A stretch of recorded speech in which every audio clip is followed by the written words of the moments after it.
Hey folks, today's video I'm going to be going over, well, some good news I got. So let's start with that. Good news for me. I don't know about what you think about this card game, but long ago, and I may have mentioned this in my past videos, especially in my Star Wars, the tier list of card games, which, by the way, has shot up past 200 views. Okay, that's cool to know that there's interest in old card games because there were a lot of good ones that are no longer with us, such as this one. Now, your interpretation of Wizards of the Coast, Star Wars trading card game, that will remain. I mean, whether you liked it, whether you didn't like it, whether you thought it was mediocre at the time, if you even played it, I loved it. I thought it was great. There was um more OP cards on the light side of the Force if you've ever played this card game than the dark side, but the dark side, given how you built it, could outweigh the light side. So regardless of that, I the news is that someone I know is giving me um over the next couple of months because he's going through his collection and all that. He's going to send me his Star Wars cards, mainly these ones here. So I don't know what cards I will be getting, but it's going to be a substantial amount from the collection itself. So for those that are familiar with the Wizards of the Coast card game and you have played it there, pretty much from what I gather is that I'm going to be getting cards from all the sets. So I'm most likely going to be able to get enough cards to make a couple decks out of because of the amounts.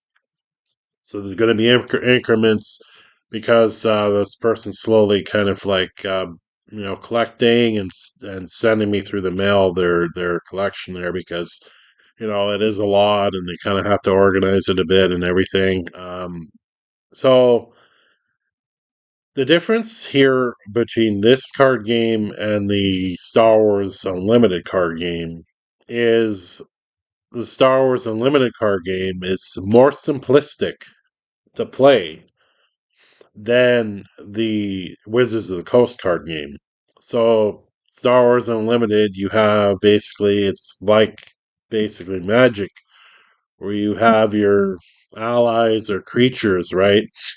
Although, like, you have your space and ground in Star Wars Unlimited, if you're playing this game, you have two areas. You put these cards into those areas and trying to like not go fully detailed into the rules, but you put these cards there, paying your resources to put these cards in those areas, and then you kind of battle it out, and then the winner is basically like the person that destroys your outposts.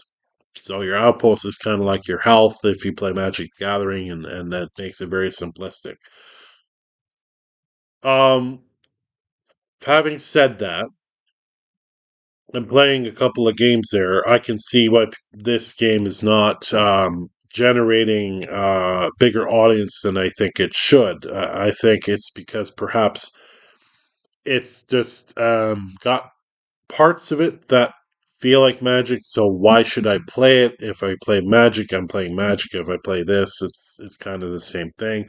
The only difference is you have two different areas and you're battling it out. Really, that's when it comes down to. If you really think about it, you have your creatures, which are your units, fighting each other out, and you're blowing up an outpost, aka the player's health, and that's sort of the same lines as Magic: The Gathering, if you're really looking at it. However, I still really like the game, and I'm keeping that tier rating up there. I had it, I believe, at the top there. I still think it's a fun game. It's more of a faster, simpler kind of Star Wars game that has reminiscent um, rules, sort of the old TCG. But what I like about the Wizards of the Coast version is it's more strategic. It adds dice to it. So I'm going to explain a little bit here. Fortunately, I have no. There isn't. There's kind of a online. It's called Lackey CCG. I looked up on the website there, but it doesn't play that well. Um, but tabletop simulator, that kind of is the same along the lines. So there's no really official online playability. Not like this website here, Force Table, where you can actually play the card game in a nice setting with mats and all that. It's pretty cool. So essentially, in Star Wars, the card game, you have three locations. You have character. Let's find ground. Is there a ground? It's all characters. Okay, so ground is green, aka like here you have. Oh, their colors are actually quite different. So and unlimited, you have ground and space. Um, and here we have character ground, and let's see if we can find this. And blue is space. So you have three locate like arenas. So the idea, the way you win in the TCG is you got to control two of the three areas, meaning that you have to get rid of the opposing units in two of the three areas, meaning you destroy them, you beat them up, whatever, and then you win. So there's no player health pool. There is a resource factor here, but it's vastly different than Star Wars Unlimited. And actually, I like it a lot better because it's more strategic. But then I like the strategic side of it. That's why I love this card game. Okay, so well, I'll explain the other cards as we go along here. So I'm trying to do this quick. So you take Anakin Skywalker here. You can't see. Maybe shrink this. No, but at the top left, there's a cost. See if I can find one with a cost. Yeah, they're all hidden from view. Well, here you can kind of see one. So this card would cost 3, but at the beginning of the game, players got their 60 card deck and they draw 7 cards. Now, the way it works in the beginning of the game is the setup. So each player will have 30 build points. Okay. There's some other rules that you can kind of house rule it a little bit, but I'm not going to confuse you with that. So each player got 30 build points. So each player takes turns building cards from their hand to put into the different zones, character, ground, and space. So, for example, Anakin Skywalker here costs 7. I know you can't see it, but it costs 7 at the top there. So he would cost 7 of the 30 build points to put down. Then, because you put a card down, you're ahead by 7 points. The next, your opponent would have to put down cards equal to or more. It has to be beat a 7. So, for example, they can put like cost 2 cards down, like 3, 2, 4, 6, and then cost 4 one down somewhere. So, hopefully, that makes sense to you. And you kind of do that back and forth, back and forth, back and forth until you reach like near the end there where you have like near 30 build points all scattered throughout your locations there. And then your remaining build points, you can put those remaining build points on a card. Let's say that Anakin was like your last card or last card you wanted to put down, and you put it face down so your opponent can't see it. And you say you have 3 build points left of your 30, you put 3 on there, and then you would need 4 more to bring them up. Okay, hopefully that makes sense to you. I mean, you can look these rules up. There is a PDF uh, for um, for this. I recommend the if you're going on the independent committee website, which is a website, by the way, where they have continued to make sets beyond when this game ended, which is really cool. And I have looked at it, peeked at it once in a while, and it's pretty crazy. Like they have the Mandalorian now. They have like all these newer characters. They have new keywords. Some of them are cool. Some of them are kind of meh. But overall, I think it's really neat that they've carried this game on even past its expiry date for realtors.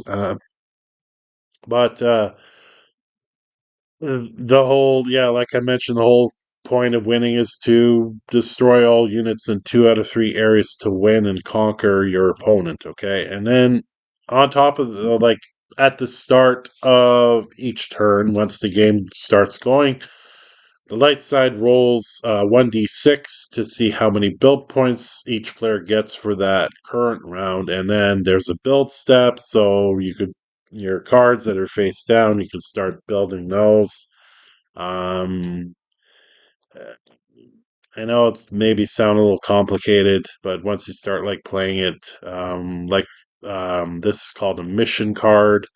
And the mission cards you can put down is like you're starting to build them. Mission cards can't be built or put in play um, in the initial build step with the 30 build points, just as a reminder of that. These are played throughout the rest of the game, built up, and then once they're built up, at any point, the player can reveal the mission card, and the mission cards, from what I recall, have to be before the round starts. They can't be during the unless the card says something otherwise.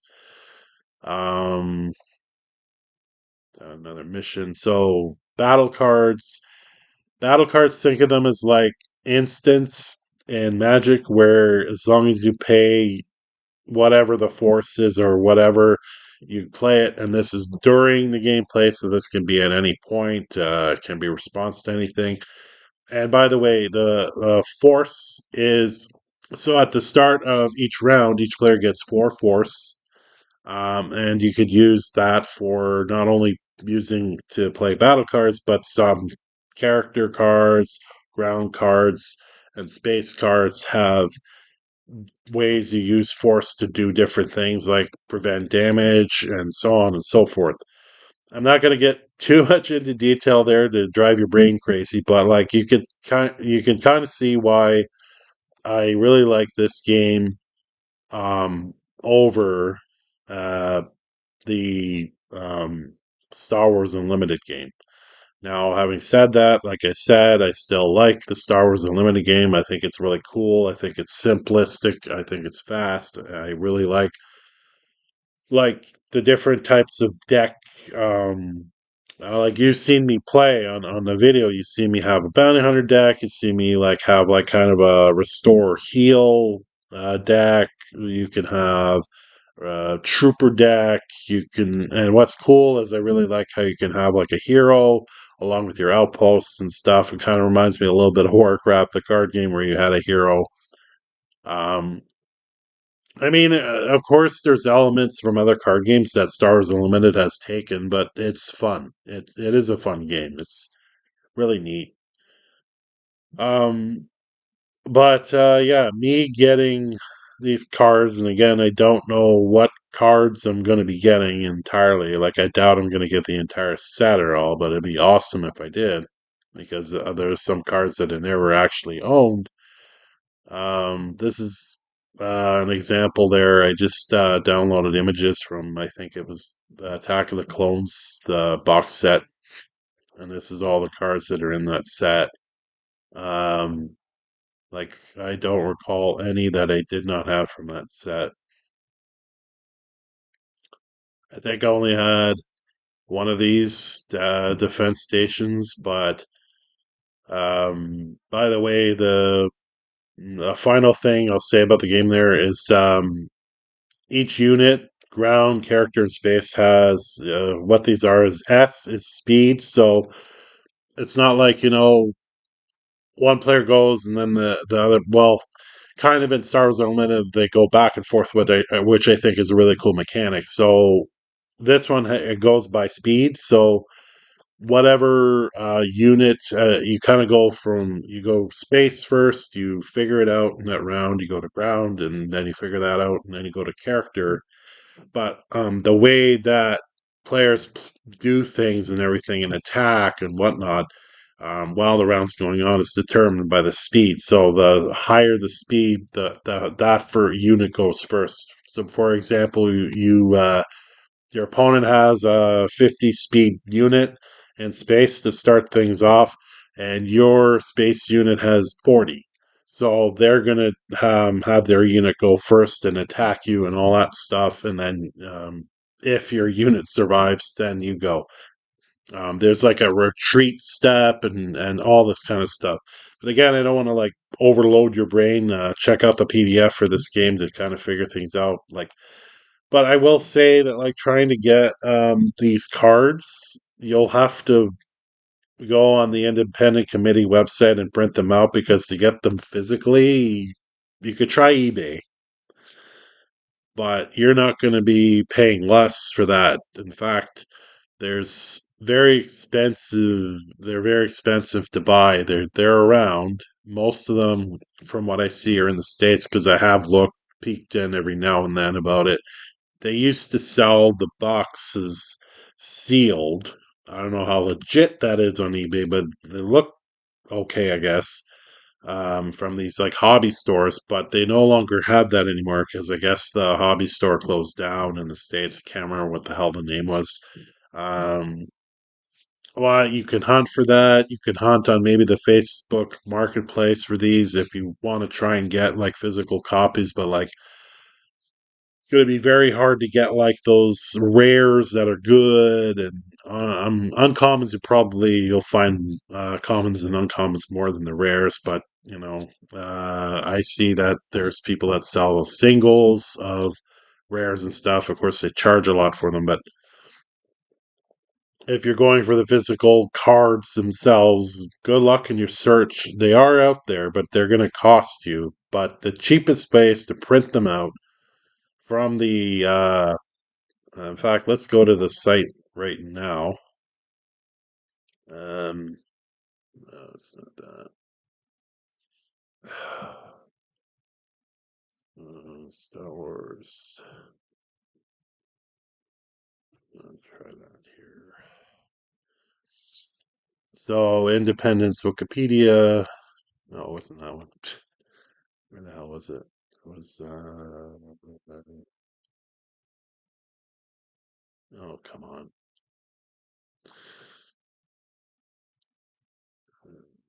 TCG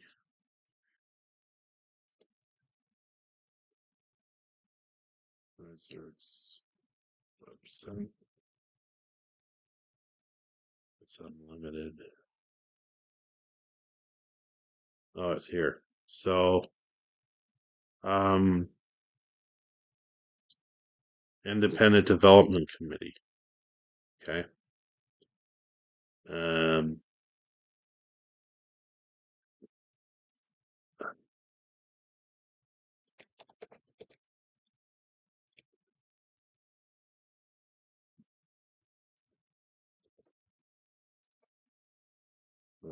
I just want to be sure.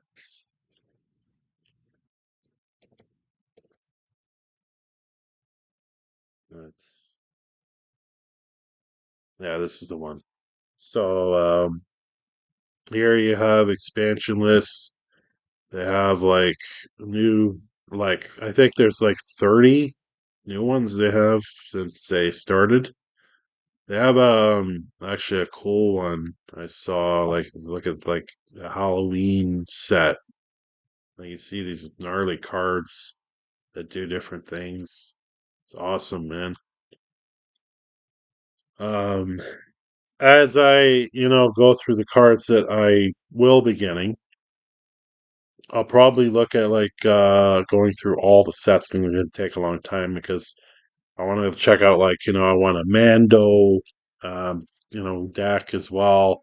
I'm not gonna go too crazy. There's just specific characters that I would love to have in my deck there, like having Boba Fett and Mando on the same team. That'd be friggin' cool.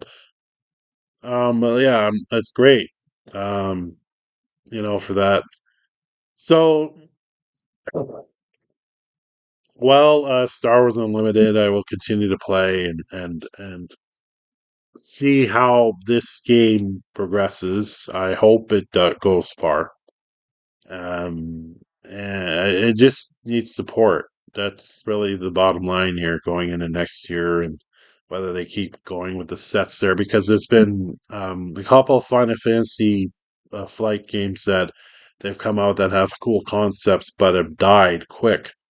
Um, I mentioned that in the Warhammer Conquest that didn't last too long. Netrunner did last a while, but they messed up on the end of it, which is unfortunate. Um, there are programs, obviously, where like you can replay old uh, collectible card games there, like Tabletop Simulator. I know that Steam has like this program on there where you subscribe and stuff, and you can get access to like they have a Star Wars trading card game. The one I'm talking about here, they do have for that, but you have to subscribe to it, and I believe you get like all the original Wizards of the Coast sets. I don't think you get any of the stuff from the committee site, but still, you can incorporate it, I believe. Tabletop Simulator, I'm not a huge fan of, but some people are, and I get it. But I just wanted to make this video pretty much to like give you my excitement about getting um, back into the old Star Wars game that I played the hell out of, and I'm excited to get those cards again. Obviously, unfortunately, I'm going to be playing that a lot more than the Star Wars Unlimited, but because Star Wars Unlimited is new and going, there is a gaming store. Uh, will have me playing that as well, but it'll be cool to get back into this and make decks for it again, because there's like even some deck ideas that kind of going through like some of the older cards, and if I get those cards, it'd be really cool. As long as I get like Boba Fett, a couple of Boba Fett's, Jango Fett's, I'll be happy, man. If I get like Darth Vader, a couple of those cards, that'd be sweet. Those are like cards that I'd be really looking forward to. As far as the light side cards, probably Mace Windu, Yoda.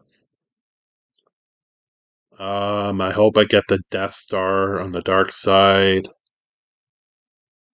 That was an expensive card, but worth it. Especially if you just put the Death Star in space with a couple of TIE fighters, and takes them a long time to blow it up. Having said that, though, the light side X-wings and stuff could blow up the Death Star. We kind of tested that way back when, 4 turns, because they get like critical too. It's a keyword that helps with their damage output. In the ground, there was like really cool ATRTs, cards, speeders. You could make like a really neat trooper deck. I'm all for the bounty hunter deck. Like if I get Jango Fett, Boba Fett, and stuff like that, I'm like, yeah, I'm making that first. um, Trying to think of other cool cards. There were a lot of them. There was there was a Death Star card where if you blew up all their space units in space and the opponent controlled no space units, you could tap or exhaust the Death Star and remove all of the ground units. So you could tell you basically win at that point. Like if you've conquered space with somehow getting rid of like all the opponent's space units, and then they have a whole bunch of ground units there, and you exhaust the Death Star, they just discard them and you win. I did that like maybe like I think twice in my lifetime playing it.